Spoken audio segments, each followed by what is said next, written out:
Hello, and welcome to the After Dark podcast, where we talk about stuff after dark. It's not dark out again.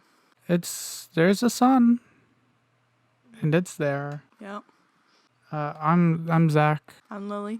Oh, I say it every time. It always catches me off guard that you're actually doing it now. And we're gonna fucking rock this shit. We're a podcast. Hell yeah. Man, what the fuck? So fucking today, before we get too far into it, Yeah. I have two things I want to talk about. Yeah, you've been saving things I have been, to talk about. because I'm like, yo, why would I fucking just talk to you about things when we can get content out of it? When I can talk to you about it with a microphone. Yeah.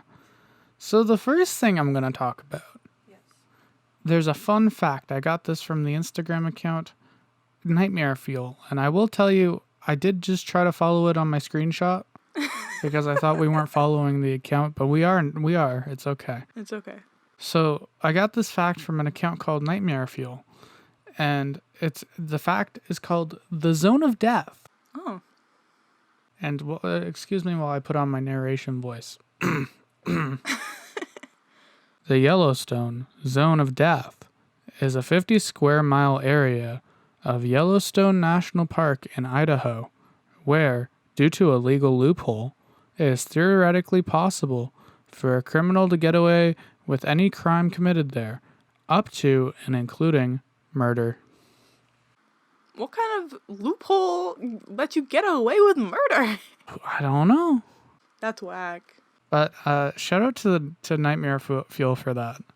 Thanks, Fun fact. Nightmare Fuel. I do have another thing I saved. I have two more things I saved, but I'm going to save one of them for next time. Okay. And this one I'm doing now. Yeah. So I got an email. Okay. You know, sometimes you get spam emails. Mm-hmm. My account is just littered with them sometimes. Yeah, you get a lot of them. It's really fucking annoying.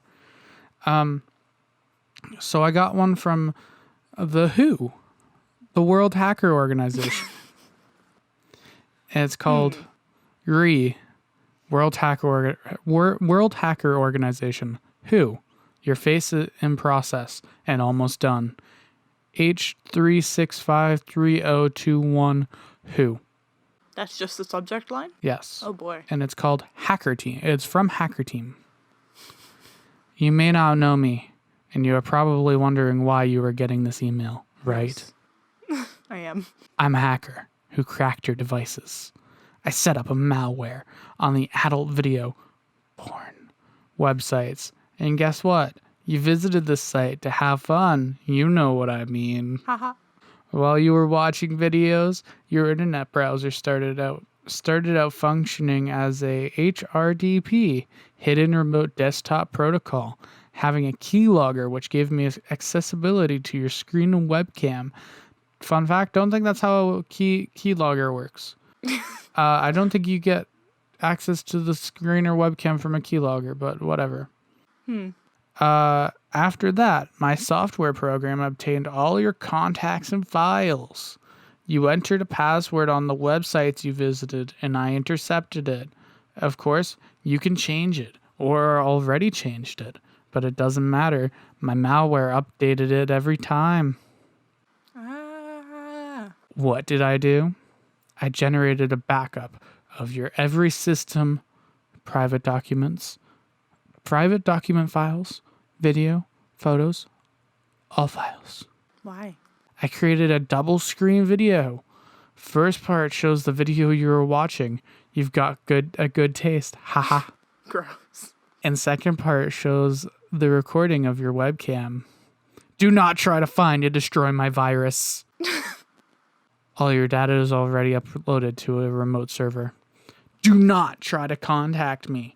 Various security services will not help you. So what's the point of sending this goddamn email? Formatting a disk or destroying the device will not help either.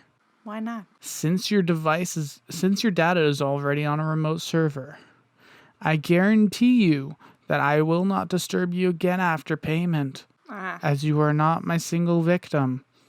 This is a hacker code of honor. Don't be mad at me. Everyone has their own work. Exactly what should you do? Well, in my opinion, $500 US dollars is a fair price for our little secret. You'll make a payment in Bitcoin. Search Bitcoin wallet in the application store, then download and install. And make it a deposit to your wallet. After that, transfer it to my wallet. It is case sensitive. Bitcoin wallet address begin with 1 and end with N.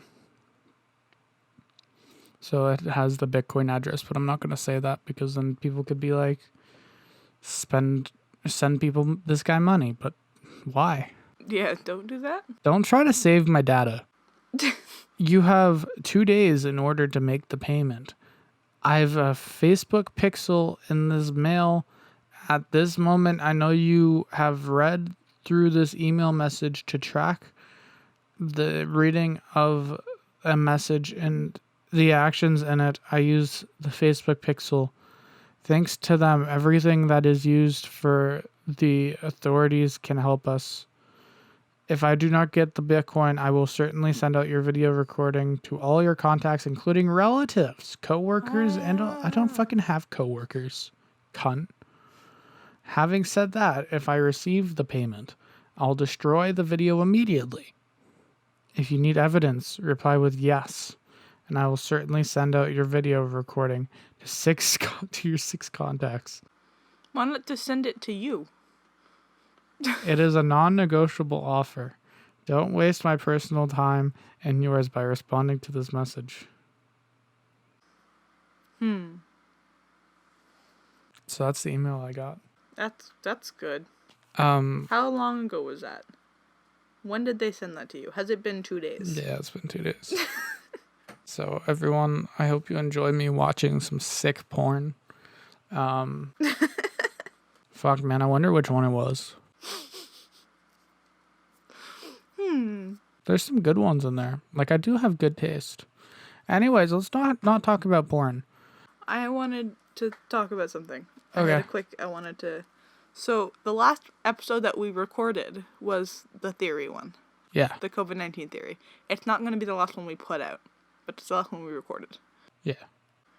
Like, the night or, like, the next day after we recorded that, the U.S. shot up to the leading country in infection and death, I believe. Yeah. So that was just a not so fun fact. Dude, I was looking at this, like, chart that showed how many people fucking got it. Yeah. And it went from, like, 15,000 people to 100,000 people in 10 days in the United States. Yeah. It's fucking whack. It was the president did a press conference, and he was like, we might have to shut down, put New York and New Jersey in quarantine. We'll see. But, like, their governors have already put them on, like he doesn't even know what's happening in the country. Let's not get political. I just thought that was terrible and very funny, but also because timing was bad. Yeah. Or funny, I don't know. Well, that's what happens when you hop on to trends and stuff that's happening currently. Yeah, things change. Yeah. So, do you want to get into today's topic? Yeah. So, today we're going to be talking about a shooting. Okay. A mass shooting. Which one? The McDonald's Massacre. What? So, we'll get to McDonald's eventually. Like the restaurant McDonald's? We'll get to McDonald's eventually. So, I could go for some McDonald's. I mean, we all could. Dude, did you see the lineups in the UK with, like, how long the lines were for?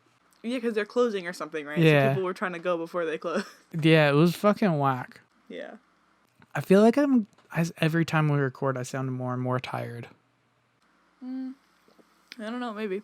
That's just a side thought. Because, like, fuck, man. I'm not awake yet. You're not awake yet. Dude, it's fucking 7 o'clock. I've been up for like an hour. I've been up for like an hour. Don't make fun of me. So we're going to talk about James Huberty. I don't know that name. So this man Yep. was born October 11th, 1942 in Canton, Ohio. Ohio? Yes. I don't know anything about Ohio. Ohio. Ohio? Yes. His parents were both very religious. Mm-hmm. And for the first few years of his life, things were going pretty okay from a parental standpoint. Okay. And they were very avid churchgoers. Cool. When he was 3, he got polio. Oh. And so to correct the alignment, he had to wear very large leg braces. Okay. And he recovered pretty well. That's good. But unfortunately, he had to walk. He would walk with a limp for the rest of his life. I mean, that sucks. But, like, if that's the worst thing that came out of polio. Yeah. So in 1950, so when he was 8, Yeah. his father was like, "Yo, I'm just gonna go buy a 155-acre farm." Nice. And so he did that. But his mother refused to live in the countryside. Why? And refused to even visit the farm. What? And eventually, she decided to leave her family and became a street preacher in Arizona Oh, boy. for a Protestant church. Why didn't she want to live on the farm? I don't know. She just refused to live in the countryside. That's And it a- was apparently a very big deal to her. I feel like that's either something that never came up while they were married, or, like, she just decided she didn't like that farm in particular. Yeah. No, she never visited the farm. Well, I mean, that's what I mean. Like, maybe she was like, no, fuck your farm. Or maybe she was just looking for a reason to leave and go be a street preacher in Arizona for a Protestant church. Maybe. So she left. And Okay. it was kind of very hard on young James. Yeah. And his father actually one time found him next to the chicken coop and was crying. Aw. He sad. he found it interesting guns in target practice, Yep. as you do in the countryside. Yeah, I guess that's what you do in the countryside, huh? Oh, this is so In this next Ohio. note. Mm-hmm. So it says the Q word. Yes. If I say it in a hillbilly accent, am I okay?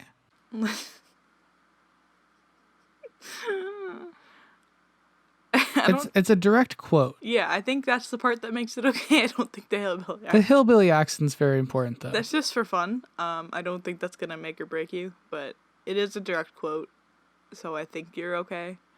I don't speak for the entire LGBT plus community, but, like, for myself, I think you're okay. Can you give me a pass? As a bi person, I'm giving you a pass to use it in this context. Okay, sweet, sexy. So a family acquaintance Yeah. would later describe him as a... Hold on, I have to channel my inner hillbilly. This is your quote. Oh, yeah. What? No, that was my Luigi. Oh, yeah. Cletus. Okay. Queer little... No, that's Goofy. Described him as a queer little boy who practiced incessantly with a target pistol. I gave up on the hillbilly because I have a good hillbilly. call. You went too goofy. I went too Goofy. Oh, yuck. Oh, it was a little long. I liked it. So by his teens, he was described as an amateur gunsmith. Oh boy, what a description. Yes. His social life wasn't great. And he didn't have friends. Why not? Because of his limp? Well, because of his lack of friends and social life, his limp, and his family's religious beliefs, he was picked on. Yeah. So I feel like it's like a constant cycle. He has no friends, so he's picked on, but he's picked on, so he has no friends. Yeah. Which is tends to be how it works. Yeah, usually. So eventually he graduated from high school, went to college. He studied sociology Nice. and then switched to mortuary science. Oh, interesting. While in college, he met a woman named Etna. Edna? Etna. Etna with a T. Yes. Etna. So And- not Edna mode. Damn. And he later married her. Nice. So he got out of college. He worked at a funeral home for 2 years. Cool. But he caused a lot of issues with his supervisors because he was very introverted and he didn't like working with customers. And he eventually ended up getting a job welding. That's a big jump. Yeah. Big change. Okay. But he was described as a very reliable worker. Well, yeah, because welding, I think, is a very, like, just kind of do-it-yourself type job, I imagine. So, like... So, in 1971, the house that James and Etna were living in, it burned down. Oh, no. And they ended up buying a new house on the same street. Nice. And where their old house once stood, they built a small apartment complex. Oh, interesting. So that was nice, and they managed it together. Nice. Cute. And together they had 2 daughters. Oh. Zella, born in 1972, and Cassandra in 1974. Oh, cute. James was not a very good husband or father, Why the fuck not? and he hit his children Where did he get... What? and would hold knives to their throats. Where did he get what? I mean, not like where did... I mean, like, where did this come from? If his his family was good. Like, why does this... What he knows? It doesn't make sense to me. Because he was picked on. Yeah, but yeah. okay, but like, that doesn't mean you hold a knife to your child's throat. Also, he was just... If you're a cunt, you're a cunt. Doesn't matter where the cunt comes from. Well, I hate it. So in 1976, Etna was like, yo, fucking get some fucking help for your stress, man. Yep, please stop holding knives to our children's throat. Thanks. And she even claimed to be psychic and be able to read his future using playing cards. Playing cards, And- not tarot cards. You can use playing cards in the same way that tarot cards Yeah, work. but it's just kind of funny. But she would lie to him Mm. because she didn't know how to do that. But he believed it, and it calmed him down significantly, and he'd even followed the advice that his wife would give him during the readings. Well, if she's telling him to calm his ass down and it's working, I would just continue with that. Yeah. So he was an avid conspiracy theorist and doomsday prepper, Oh, okay. and he believed that the Soviet Union was after him, and that war was going to take them all. Why was the Soviet Union after him? I don't know. What a weird... Okay. So to prepare for doomsday, Yeah. he bought a lot of non-perishables Makes and sense. guns. Yep. Apparently, he had so many that he could reach out at any point and have one in hate his that. hand. And Hate they that. were all loaded, Terrible. and they all had the safety off. Disgusting. You have small children in your house. He doesn't care. Oh my god. So in 1982, he was let go from his welding job. Why? Just was. Just because. And apparently told his coworkers that if he couldn't provide for his family, he'd kill himself and take all of them too. I don't like that. So shortly after this, he began hearing voices. Huh. And in 1983, he held a pistol to his head, but Etna was able to talk him down. Why did... Okay. He was in a bad place. Yeah. In spring of that year, due to the inability to find a job, James and Etna sold their apartment complex. Damn. Around here, he was able to find work, Nice. but only for 5 weeks Oh. because the plant shut down. That's not good. Why are they hiring people for the shutdown? Who knows? A few weeks later, James and one of his daughters were in a car accident, Oh no. left him with neck pains and a nervous tremor. Oh. Some of this isn't really super relevant, but like, I feel like there wasn't a lot for his childhood, so give you a little bit idea of his adulthood is a little bit nice. Yeah, his adulthood's a little bit of a mess. So James and Etna decided that their best bet was to move to Mexico. Mexico? And From so Ohio? they sold their house and brought the family to Tijuana, Nice. which is technically not Mexico. It's still No. in California. Is it in California? I believe it's California, San Diego. No. I didn't think Tijuana was in California. Upon leaving, They left a lot of the less essential items and furniture and stuff in a storage facility. But brought all the guns. But he made sure to bring all of his guns, Did he? ammo, and survival I'm supplies. gonna lose it. Within 3 months, still unable to find work, he moved his family to San Ysidro. Okay. It's Ysidro, which is a poorer area in San Diego. Yes, true. I don't know. Okay. James answered a newspaper ad for a paid security training, got the job, and was working.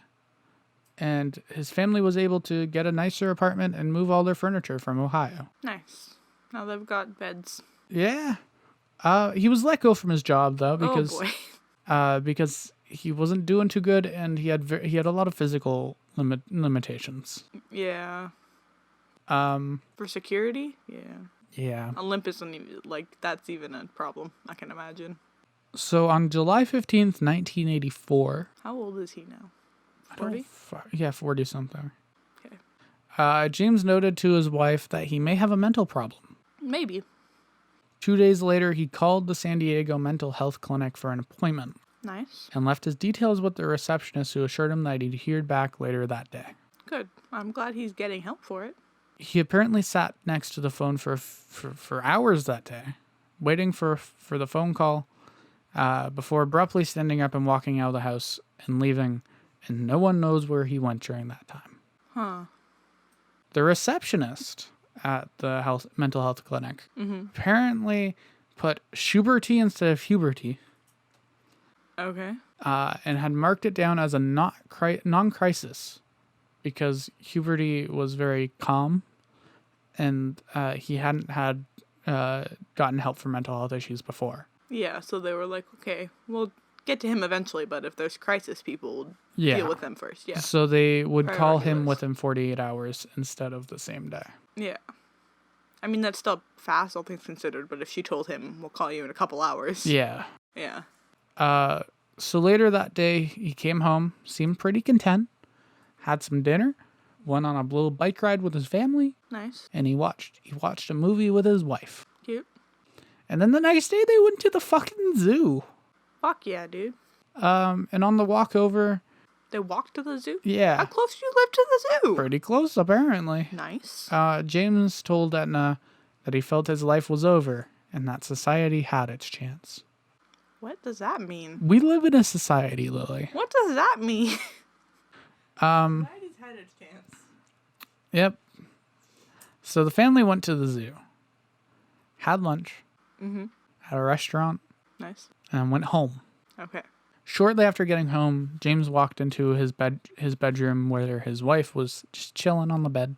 And he was like, "Yo, I want to kiss you goodbye, baby." And they kissed. Why goodbye? And she asked where he was going, and he was like, or she asked him where he was going, said, "Yo, I'm gonna make some dinner soon. Come back soon." And he was like, "I'm going hunting for humans." Oh. The actual quote is, "Going hunting for humans." Huh. I don't like that. Yes. He grabbed his gun and ammo, walked out the door, and told his daughter Zella, "Goodbye. I won't be back." Why is his wife just letting him go? Like, can we not talk about that? Can we call the police, please? Who knows? She probably didn't think he was serious, but Well, if I had to guess, that's... I would 100% think you were serious. Are you saying you think I'd go shoot some people at McDonald's? I'm just saying, if you were like, I'm going hunting for humans, I'd be like, wait, what? Can we talk, please? No. Explain? No, we can't talk. Well, You think I'm gonna go shoot a McDonald's? I don't think you're gonna shoot a McDonald's. Well, he went to a McDonald's. Well, It was just down the street from his house. okay. He entered the McDonald's carrying a semi-automatic pistol, Okay. an Uzi submachine gun, and a Winchester pump-action shotgun, Nice. with a few hundred rounds of ammo for each. Oh boy. And he also had a box with him. Nothing said. We don't know what the box was. Was it the box of ammos? No, the ammo was in a bag. Okay. It just kept saying he had a box. I don't know what the box was. But nobody said what was in the box. What's in the box? So in the restaurant, there was a total of 45 people. Yeah. That's a busy McDonald's. Yeah. So the following is a breakdown of the events during the shooting. Okay. For listeners at home, if you don't want to hear about what happens inside of a shooting, I'm sorry. And you might want to skip the next bit. Probably skip this episode. Yeah, I probably would. If you made it this far, Good for you. he shoots people. Yeah, that's all you really need to know if it's upsetting. Yeah. I mean, it's going to be upsetting either way, but if it's, like, personally really bad for you, Yeah. mayhaps So not this episode. So James was like, okay, I'm gonna go to the front counter and get a burger, but he didn't get a burger. He aimed his shotgun at the 16-year-old employee, Oh, boy. and the assistant manager yelled, "Hey, John, that guy's gonna shoot you!" It's not funny, but it was just funny how you had to move so far away from your mic. So James then pulled the trigger, and nothing happened. Oh. So he looked at his gun, he started inspecting it, and the manager walked over. Was like, yeah, dude, this is a fucking joke. Okay, first of all, if your intent was to shoot somebody and one of your 3 guns doesn't work, why are you stopping to inspect it and not just grab another gun? Well, because he needs his shotgun. I'm just curious, like, the thought process to me is weird. So the manager walks over, is like, yo, this is a fucking joke. Nothing's gonna happen. And turned around, walked to go get back to work, and was shot. Oh, boy. It's working now. The manager died. Yep. He then shot the 16-year-old. Oh. I believe he survived. Okay. And then told everyone to get on the ground before calling them dirty swine Vietnam assholes. What? Apparently, he was also claiming that he was a Vietnam veteran but served no time at war. Ah, yes. So that was fun. I do like when people do that. So he's yelled, "I have killed 1,000 people, and I will kill 1,000 more." But he's never killed people before. Yeah. Okay, interesting. One of the customers tried to calm him down, Yep. but was shot 14 times. Oh, boy. He then turned to a group of 6 women and children huddled together. Oh. Killed 4, including a pregnant woman and a baby. Oh, my God. Injuring the other 2. And to make short of it, he killed a total of 17 people in the restaurant at this point. Oh, wow. And injured many more. Yeah. I'm not going to break down each individual one leading up to this point. Yeah, it's okay. Because there's a lot. Yeah, that's fair. Yeah. Yeah, you get the gist of it. He didn't give a shit about who it was. Yeah. So at 4 p.m., the emergency calls started flooding the police station. Yeah. And the dispatcher sent the police out to the wrong McDonald. Are you serious? A couple, Astolfo,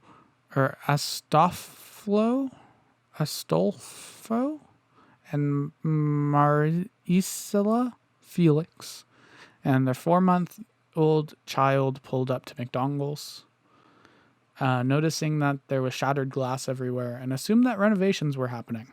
Oh. And that Huberty, who was strolling towards the car, was a repairman. Huh. He opened fired on the car, injured all 3 members of the family. Oh, my God. But all of them survived. Good. That's good.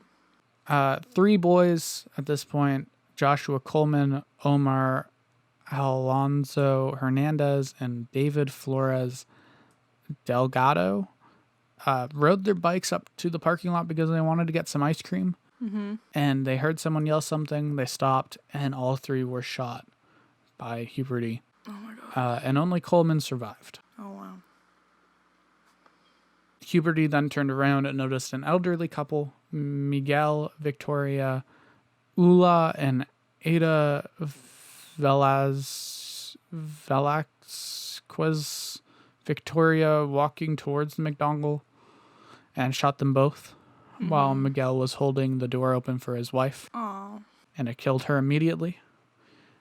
He apparently then sat there holding his wife in his arms, yelling curses at Huberty, before being shot in the head. Oh, boy. The police finally showed up. They set up a roadblock with 175 officers. Mm-hmm. And eventually SWAT also arrived. Nice. Huberty was firing his guns so fast and switching guns that it made it hard for police to determine how many shooters were inside. Oh, wow.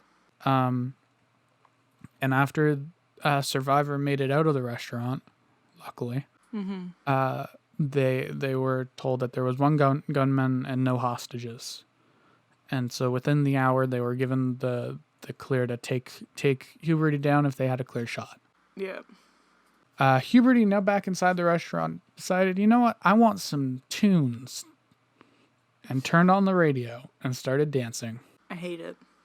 He danced his way back to the kitchen, found 6 more employees, killing 3, injuring 1, and the other 2 attempted to run away before being shot as well. And it took only one of their lives. But the other one, Flanagan, the one who got away, hid with 4 other employees and a customer in the basement utility room. And they were eventually joined by Leo's, the one from the kitchen that survived. Yep. And he crawled his way over as well. Nice.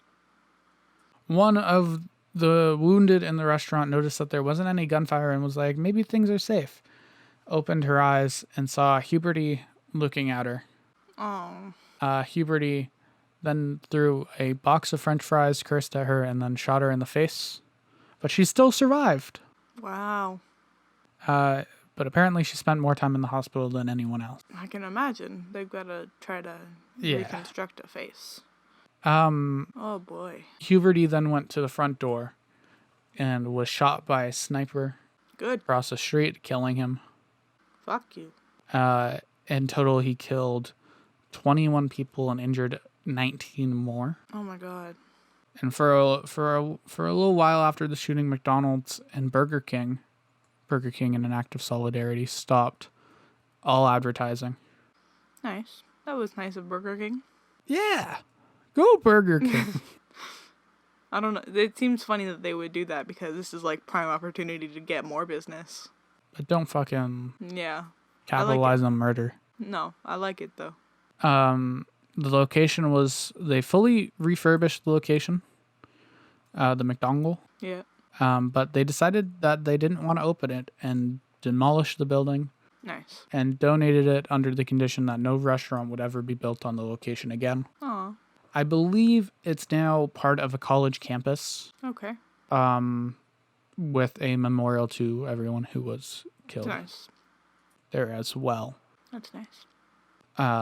There were like plans to make it into a park, but like, I guess that fell through. I think both are good. Yeah.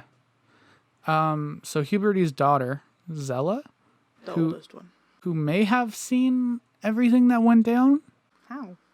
There's just an article that says that she saw everything. News, maybe? Apparently she saw everything in great detail. So like, What? maybe she was there. I don't know. Interesting. I didn't see anything about her there in any of my other research, but According to one source. this one, apparently it was an interview with her after the San Bernardino. San Bernardino. Yeah. She gave her support to the daughter of the two terrorists. And explained that the daughter wouldn't remember anything because she was too young anyways, but also that she pushed herself to help do good in the world after what her father had done, and she became a nurse and saved lives. Nice. And that just because their parents were bad doesn't mean that she'll be bad. Yeah. I believe there was some money, some survivors fund, and for some reason Aetna got some. Weird. Yeah, it was weird. It was apparently very controversial at the time. Yeah, that's interesting. But that is the McDonald's massacre. I don't like that. You don't like any of them. I know, but like, This one is very sad. It's just sad because of how many people fucking. It's just mass shootings are hard to talk about, Yeah. and like I kind of like one day might cover another one, Mm-hmm. but it's just hard because there's so many. Yeah, and that there's just still so many. Yeah. It's hard to like. This was how many? Do you know how many days after he called the? It was so he called the place and then the next day. Next day went out and did it? Yeah. Interesting. I wonder if it was like these people don't care about me. Well, that's what society had its chance meant. Yeah. It's sad that he tried to get help. Yeah. And didn't wait long enough to actually get it. Yeah. I think there's a lot of things that could have been done differently, but at the end of the day, he was a bad person. Yeah. And like any amount of mental health issues and mental illnesses don't you can't disregard what they did because they had a mental health issue. It just comes down to would it have been different had they been treated for it. Yeah. It's a hard one. It is a hard one. You never know if Dahmer wasn't so fucking lonely all the time, would he still have, or if his father wasn't so like pushing him to be masculine, would he still have eaten people? Who knows? I mean, would he? Yeah. It's just it's hard. There's so many ifs and stuff that you can take into consideration, but like at the end of the day. At the end of the day, it's what happened is really only their fault, and it doesn't connect back to. Well, I mean, it may, but you cannot contribute it entirely to. You can't blame things that happened. The mental health, mental illness, or whatever. No, because it's not necessarily. It's just there's a lot of contributing factors. But it also just kind of sucks because that's another negative attachment to people who have the same mental illness who won't do things like this. Yeah. So it's just another one of those like, people who hear voices are scary and bad. Yeah. When they're not. Yeah. It's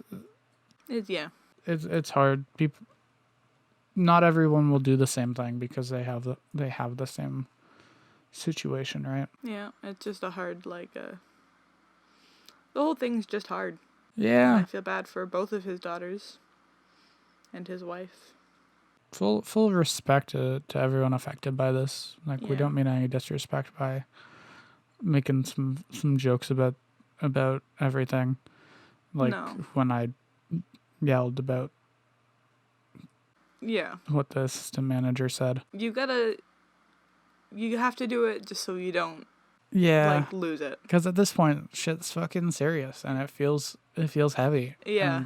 So joking about it makes it feel less heavy. Yeah, and I'm not making jokes right now, so it feels heavier. Yeah. But when I was doing that, it felt fine. But you're not trying to joke about the people and haha. Yeah, no, it's not. The situation isn't funny, and it's full respect to it's just hard everyone to, involved. You gotta try to do something to not feel it so much. Yeah. That's why so many true crime podcasts have a little bit of comedy. Almost every single one is a true crime comedy podcast. Because you have to when you're telling stories like this. Also, I'm just a funny fucking dude. Yeah, you are. Fucking, you want to hear a joke? Yes. My life. No. I don't like that. I'm funny. I'm a funny man. Yep. I'm a funny man. Anyways. You do the outro. That's what you do. We're dead? Yeah, we're dead. Unless you have something more to say. No, I don't think I do. Okay. Follow us on Instagram at afterdark.podcast. Both of our personal Instagrams are in the bio if you want to follow those as well. I want to quickly shout out to Heather at Cat Trilogy for following us Nice. while we were recording this. You're the real one, Heather. Thanks, Heather. Follow us on Twitter at _pod. Dude, all of their stuff is cats, and I love it. I do like that. Oh, that's Bigfoot. I like Bigfoot too. Sorry, I'm Do distracted. they do shirts? Yeah. Is that what that It's is? a picture of a kraken, and it says, "You crack me up." Haha, I gotta get that for you. I'm going to follow them back. Yeah, I do like that. Thanks, Heather. Shout out to Heather. Cat Trilogy Nice. on Instagram. Killing it.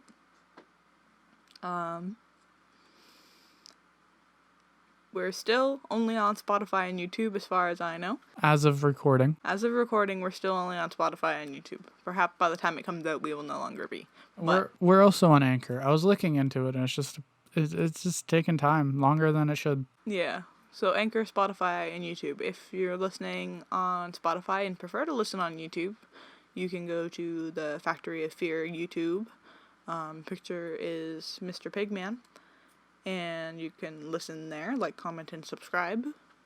If you're listening on the YouTube and would prefer to listen on Spotify, you can find us on Spotify, After Dark Podcast. Links below. Link will be below. And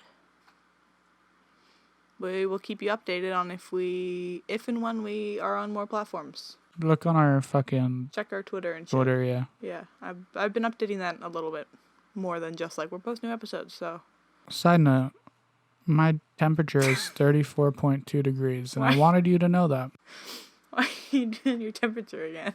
I don't know, I just thought that was a fun little factoid. That is a factoid. Thanks for listening. Thanks. Have a good night. Yep. Try. After dark. Ha ha ha ha ha. It's almost dark. Almost dark. Ha ha ha ha. Goodbye. Bye.